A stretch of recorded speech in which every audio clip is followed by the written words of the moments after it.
Assalamualaikum warahmatullahi wabarakatuh. Selamat pagi Aga Kareba pemirsa. Beragam informasi menarik akan kami hadirkan ke hadapan Anda di seputar Ainus Sulsel edisi hari ini. Berikut diantaranya.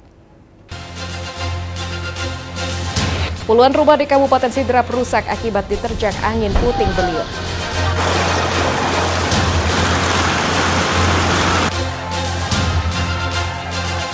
Denny Eshar nomor urut 1, Sudirman Fatmawati nomor urut 2 di Pilgub Sulsel.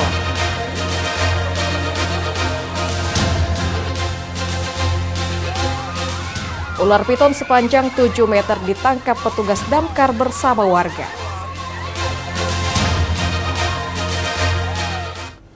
Pemirsa, selain 3 cuplikan informasi tadi, kami akan hadir dengan informasi lainnya bersama saya Asmaul Husna, dan inilah seputar Ainus Sulsel selengkapnya.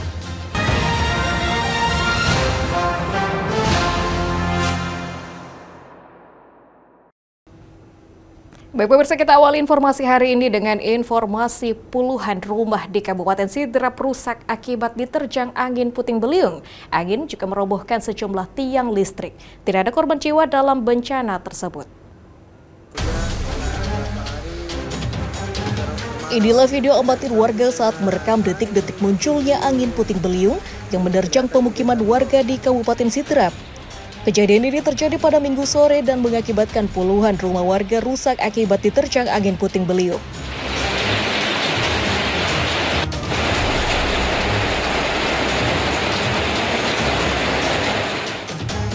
Kuatnya terjangan angin membuat atap rumah warga berterbangan.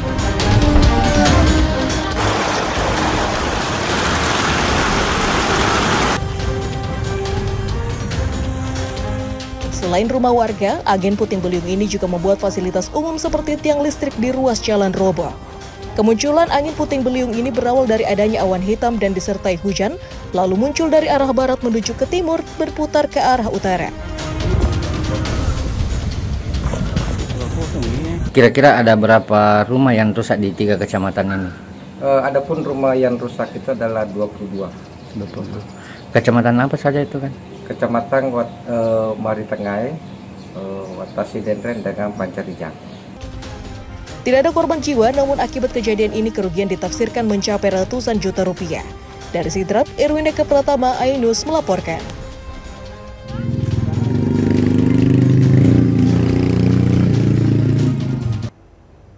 Pemirsa, KPU resmi menetapkan nomor urut calon gubernur dan wakil gubernur Sulawesi Selatan 2024. Pasangan Dhani Pomanto Ashar Arsyad mendapat nomor urut 1, sementara pasangan Andi Sudirman Fatmawati Rusdi mendapat nomor urut 2. Ya pemirsa, setelah KPU menetapkan 2 pasangan calon gubernur dan juga wakil gubernur Sulawesi Selatan, yakni Bapak Muhammad Ramdan Pomanto dan juga Ashar Arsyad dengan akronim DIA, dan juga pasangan Andi Sudirman Sulaiman dan juga Fatmawati Rusdi dengan akronim Andalan Hati, maka hari ini memasuki tahapan pengundian nomor urut sekaligus juga mendeklarasikan kampanye damai.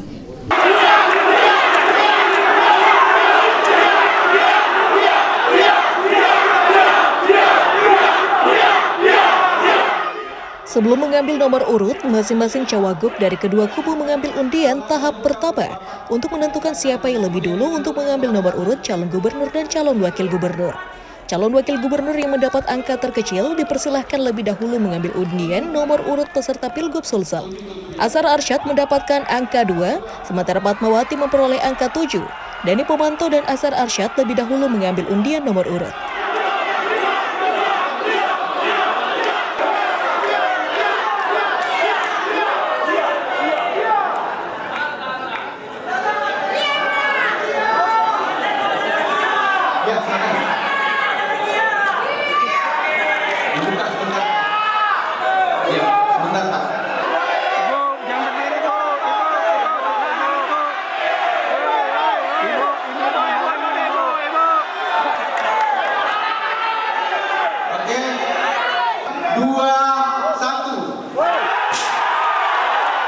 Hasilnya, saat mengambil nomor urut, Dhani Eshar mendapat nomor urut 1 dan Sudirman Fatmawati mendapatkan nomor urut 2.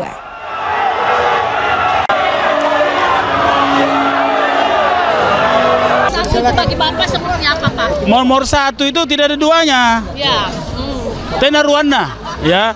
Bahasa Makassar tena ruanna. Dan nomor 1 itu adalah insya Allah menjadi kemenangan bagi kita. Amin. Kami memegang filosofi dalam kampanye gagasan, 1 fakta lebih baik dari 1000 kata. Kami punya fakta-fakta, insya Allah itu akan menjadi referensi masyarakat untuk memilih nomor 1. Seperti itu. Pak, memang sejak awal diinginkan nomor 1 ya Pak ya? Saya akan bilang tadi, insya Allah kita akan mencabut nomor kemenangan. Dan insya Allah nomor 1 adalah nomor kemenangan. Pak, nomor 2 itu seperti apa menurut Bapak? Nomornya sama dengan presiden terpilih. Oh ya. Mantap kan? Maknanya memang untuk Indonesia maju dan Sulsel maju. Kita ingin bagaimana pada masyarakat bahwa laksanakan pilkada ini dengan damai, sipaka lebih, sipaka ingat, sipaka tahu, dan paling penting bahwa kita ini sudah pernah kita bekerja, sehingga kami sampaikan kepada seluruh masyarakat, kita santun, sopan saja, menyampaikan hal-hal yang baik, ini demi kebaikan Sulawesi Selatan kita cinta ya.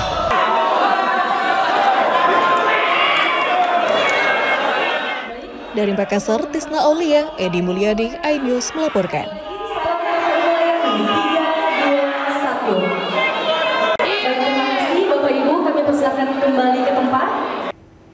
Baik pemirsa, sementara itu Komisi Pemilihan Umum Kota Makassar menetapkan nomor urut pasangan calon wali kota dan wakil wali kota Makassar yang akan bertarung dalam Pilkada Serentak 2024 setelah proses pengundian. Api Alia mendapatkan nomor urut 1, Seto Rizky nomor urut 2, Indira Ilham nomor urut 3, dan Amri Rahman nomor urut 4.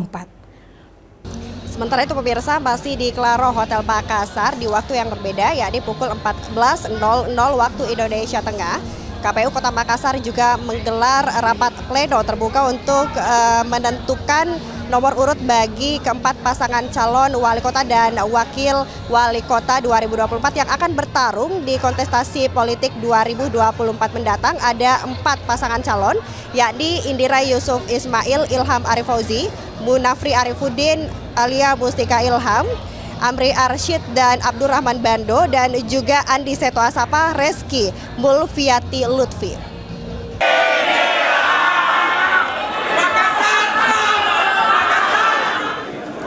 Komisi Pemilihan Umum KPU Makassar telah menetapkan melalui rapat pleno terbuka pengundian nomor urut bagi pasangan calon wali kota dan wakil wali kota Kota Makassar yang akan bertarung dalam Pilkada Serentak 2024.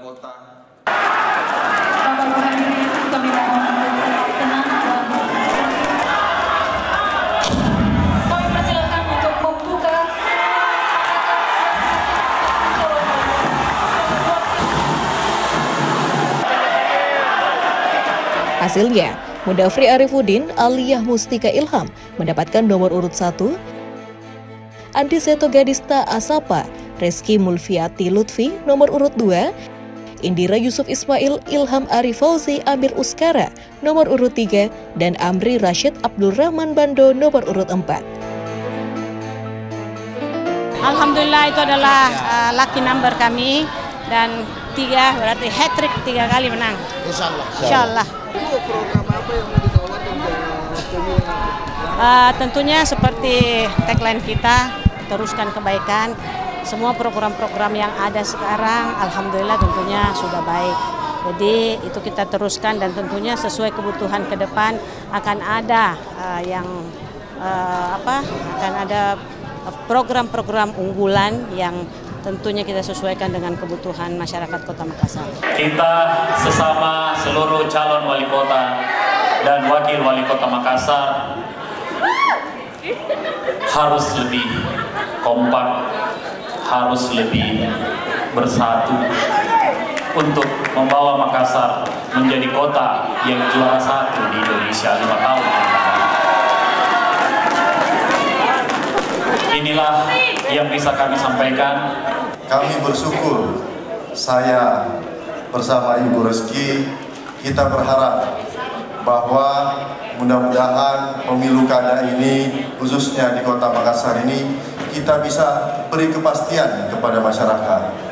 Jangan kita mau mencoba-coba, jangan kita mau mencoba pemimpin yang baru mau beradaptasi. Nomor 4. Ya, alhamdulillah ini sesuai dengan doa-doa kami semua, doa-doanya tim. Jadi orientasi kita adalah untuk memperbaiki jauh lebih baik. Maka 4 adalah apakah baji.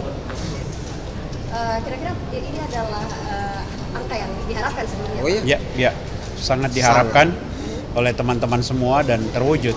Makanya banyak yang bersyukur dengan angka ini. Sebagian terserah, tapi sebagian besar mengatakan ingin mendapatkan nomor 4 dan betul-betul dikabulkan. Oke.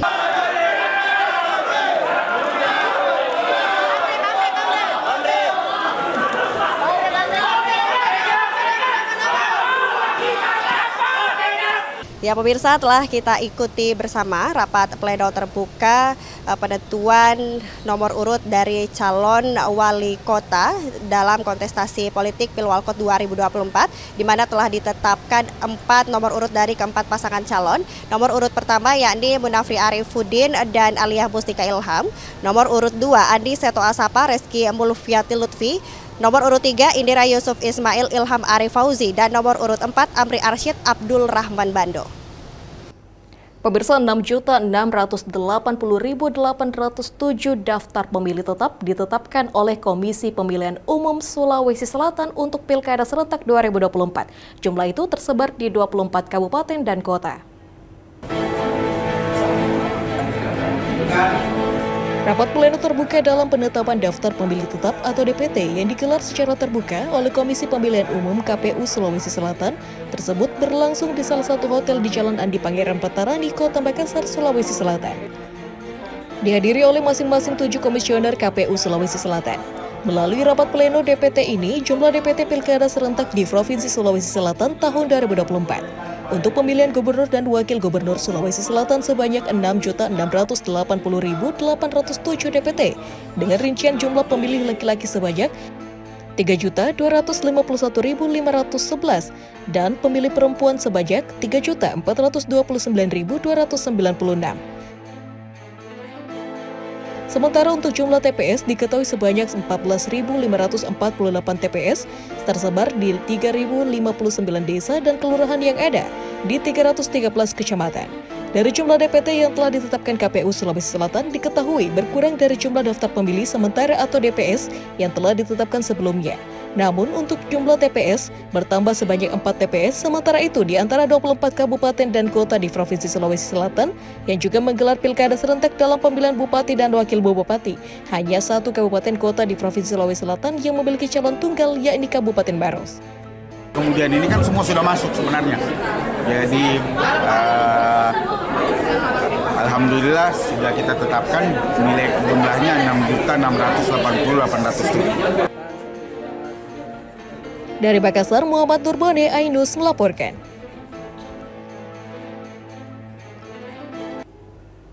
Pemirsa, modus sebagai dukun, seorang pria parubaya diringkus aparat kepolisian usai mencuri 1 unit telepon genggam di salah satu warung di Kota Makassar. Bersama barang bukti curiannya, tersangka yang berusia 50 tahun ini dikirim ke Mapolsek guna proses hukum lebih lanjut. Bermodalkan rekaman CCTV di sekitar TKP, aparat kepolisian dari Resmo Polsek Pandakukang yang melakukan penyelidikan terkait adanya aksi pencurian 1 unit telepon genggam milik warga di Jalan Petarani 1, Kota Makassar. Akhirnya berhasil mengamankan seorang pria parubaya yang merupakan tersangka pelaku pencurian HP. Pelaku yang diketahui atas nama Zainal alias Boy, 50 tahun, warga Jalan Bangkala, diamankan di rumahnya tanpa perlawanan. Pelaku juga mengakui mengambil HP korban saat korban melayani pelanggan dan lengah. Awalnya pelaku mendatangi warung korban untuk membeli barang, namun barang yang hendak dibeli pelaku habis. Pelaku pun meminta izin untuk istirahat sejenak di warung korban. Di saat itu pelaku mulai memperhatikan korban yang dalam kondisi kurang sehat. Pelaku pun menyodorkan diri untuk mengobati korban. Yakin akan kata-kata pelaku, korban pun bersedia untuk diobati dan dijampi-jampi oleh pelaku.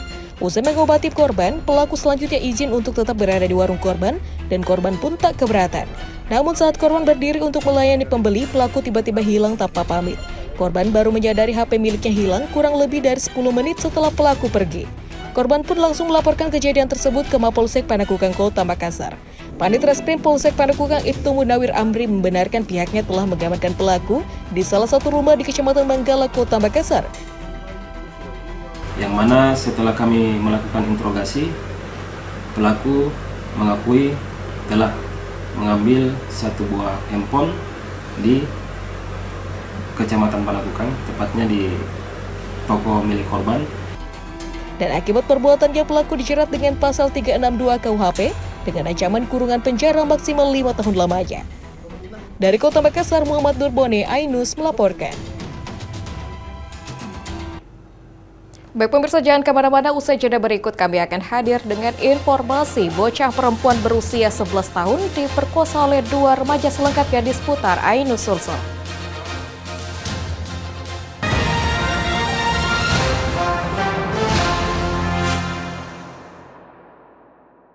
Dan cobalah, mari kita semua saling menyayangi dan saling berbagi, dan bersama untuk hadapi bencana, kelak sambut pagi dan cerah mentari.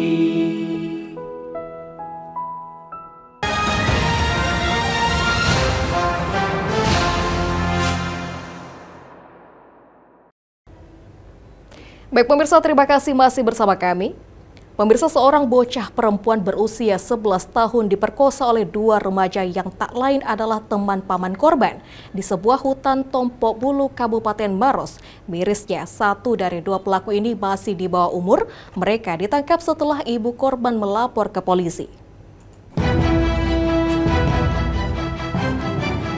Unit Jatanras Polres Maros yang mendapatkan laporan dari keluarga korban pemerkosaan langsung bergerak cepat dan tak butuh waktu lama untuk menangkap satu persatu dari 2 pelaku yang tengah berada di rumahnya masing-masing di Dusun Arra, Desa Tompo Bulu, Kecamatan Tompo Bulu, Kabupaten Maros. Mirisnya, 1 dari 2 pelaku ini merupakan anak di bawah umur yang masih berusia 14 tahun, berinisial AS. Sedangkan 1 pelaku lainnya lelaki dewasa berinisial ES, umur 19 tahun. Mereka ditangkap setelah memperkosa seorang bocah perempuan berusia 11 tahun. Selain itu, para pelaku juga diketahuan merupakan teman dari paman korban. Keduanya kemudian dibawa ke Mapolres Maros untuk menjalani pemeriksaan lebih lanjut. Sebelumnya, pemerkosaan ini terjadi saat kedua pelaku yang merupakan teman paman korban meminta izin untuk mengajak korban jalan-jalan di sekitar rumah. Namun, bukannya diajak jalan, korban malahan diperkosa secara bergantian oleh para pelaku di sebuah hutan Desa Pucak, Kecamatan Tompo Bulu, Kabupaten Maros pada Sabtu lalu. Kasus pemerkosaan ini terbongkar saat korban yang dibawa pulang oleh pelaku lalu menceritakan kejadian ini kepada keluarganya. Sang ibu yang tidak terima lalu melapor ke polisi. Mengutarakan bahwa telah dilakukan tersebut oleh pelaku, korban bicara pelan-pelan ke tantenya. Sehingga kasus itu terbongkar ya, Dan? Iya. Hingga saat ini kedua pelaku masih menjalani pemeriksaan oleh penyidik PPA Polres Maros dan mereka terancam dijerat dengan pasal Undang-Undang Perlindungan Anak dengan ancaman minimal 5 tahun penjara atau paling maksimal 15 tahun penjara. Dari Kabupaten Maros, Wahyu Ruslan, Ainus melaporkan. Pemirsa, misteri penemuan mayat seorang lansia berjenis kelamin perempuan tanpa identitas di area perkebunan di Kabupaten Sidrap akhirnya terungkap. Korban ternyata dibunuh oleh temannya sendiri hanya karena jengkel saat ditagih utang oleh korban. Kasus penemuan mayat seorang lansia berjenis kelamin perempuan di samping sebuah gubuk area perkebunan warga di Desa Bolobulu, Kecamatan Pituriase, Kabupaten Sidrap akhirnya terungkap. Terungkapnya kasus ini usai ditemukan tanda-tanda kekerasan yang ada di tubuh korban yang diduga menjadi korban pembunuhan. Usai melakukan penyelidikan kasus tersebut, polisi akhirnya menangkap seorang perempuan parubaya yang ternyata pelaku dari hilangnya nyawa korban. Pelaku ternyata merupakan teman dekat korban sendiri bernama Astriani, 35 tahun, warga Desa Compong, Kabupaten Sidrap. Sementara korban bernama Tamase, umur 64 tahun. Dari keterangan polisi, kronologi kejadian bermula saat pelaku dan korban berpergian bersama menggunakan sepeda motor milik pelaku. Namun saat di perjalanan, pelaku yang tersinggung oleh perkataan korban yang saat itu menagih utang kepada pelaku. Gelap mata, pelaku kemudian singgah dan langsung menghabisi nyawa korban dengan menggunakan balok kayu dan sebilah pisau lipat. Kemudian pelaku langsung meninggalkan jasad korban di area perkebunan warga. Untuk motifnya sampai saat ini hasil interogasi kita itu sementara adalah motifnya masalah hutang piutang. Atas perbuatannya, pelaku kini ditahan di rutan Mapolres Sidrap dan dikenakan pasal 340 KUHP dengan ancaman penjara maksimal seumur hidup. Dari Sidrap, Erwineka Pratama, Ainus melaporkan. Pemirsa, dampak musim kemarau membuat krisis air bersih melanda sejumlah pemukiman padat penduduk di Kota Makassar. Bantuan air bersih yang disalurkan menggunakan mobil taktis water cannon Polres Pelabuhan Makassar pun langsung diserbu warga.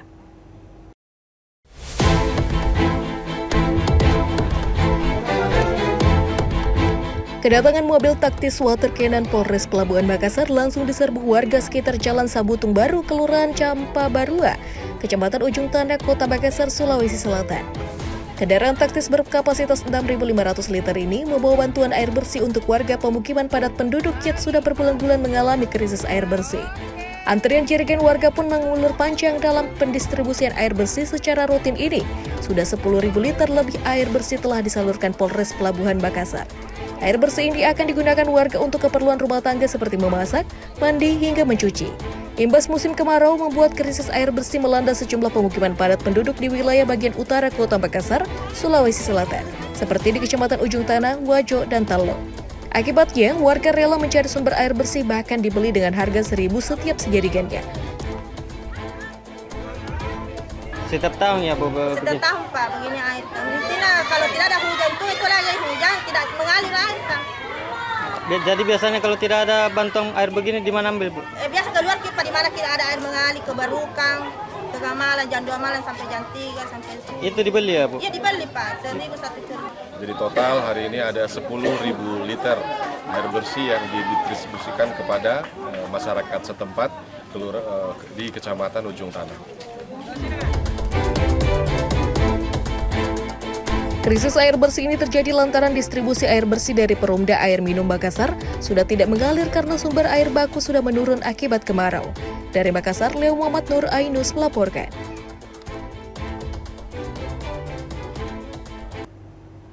Pemirsa, sebanyak 5.000 peserta yang tergabung dalam Forum Masyarakat Peduli Penyiaran dan Warga mengikuti sosialisasi dan jalan sehat yang diselenggarakan Komisi Penyiaran Indonesia atau KPI Pusat berkolaborasi dengan pemerintah Kabupaten Maros. KPI berharap agar masyarakat lebih kritis lagi dalam memprihatinkan program siaran yang melanggar utamanya menjelang pilkada serentak. Kantor Bupati, boleh ditonton begitu. 3, 2, 1. Sebanyak 5.000 warga dan Forum Masyarakat Peduli Penyiaran Sehat atau FMPPS se-Kabupaten Maros mengikuti jalan sehat dan senam bersama yang diselenggarakan oleh Komisi Penyiaran Indonesia atau KPI Pusat berkolaborasi dengan pemerintah Kabupaten Maros. Kegiatan jalan sehat ini berlangsung di lapangan Palantikang, Kecamatan Turikale, Kabupaten Maros, dengan rute sepanjang 3 km. Selain sebagai ajang silaturahmi, jalan sehat ini juga digelar untuk mengkampanyekan agar masyarakat kembali mendengar radio dan menonton televisi. Sebab, gempuran di era digital ini semakin sulit membedakan yang mana fakta dan yang mana hoax, terutama di media sosial. Maka dari itu, Komisi Penyiaran perlu mengkampanyekan agar masyarakat kembali mendengar radio dan menonton televisi. KPI juga mengajak masyarakat agar bisa menjaga suasana kondusif menjelang pilkada di Kabupaten Maros.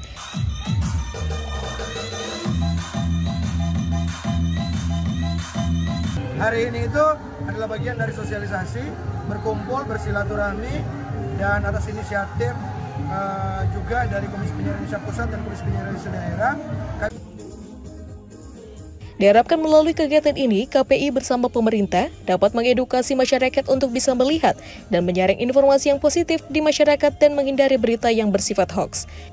Dari Kabupaten Maros, Wahyu Ruslan Ainus melaporkan.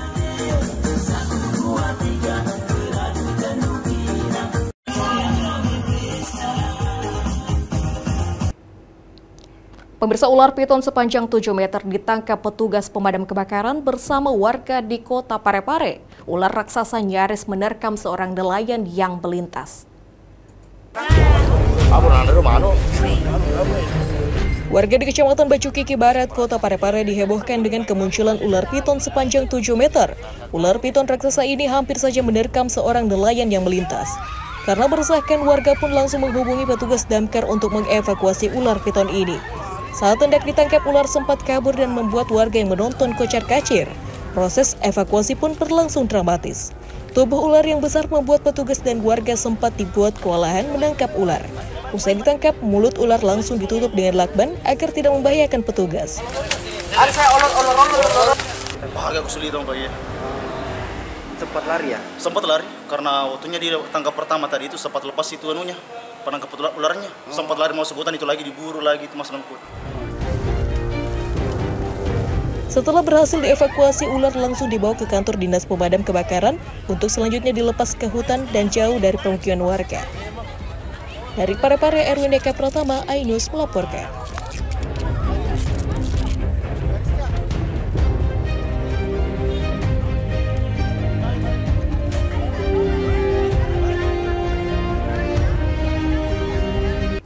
Baik pemirsa, informasi tadi menutup perjumpaan kita pada hari ini di seputar iNews Sulsel edisi hari ini. Saya Asmal Husna bersama dengan seluruh tim yang bertugas pamit undur diri. Selamat beraktivitas, salam begitu pada Salamba, wassalamualaikum warahmatullahi wabarakatuh.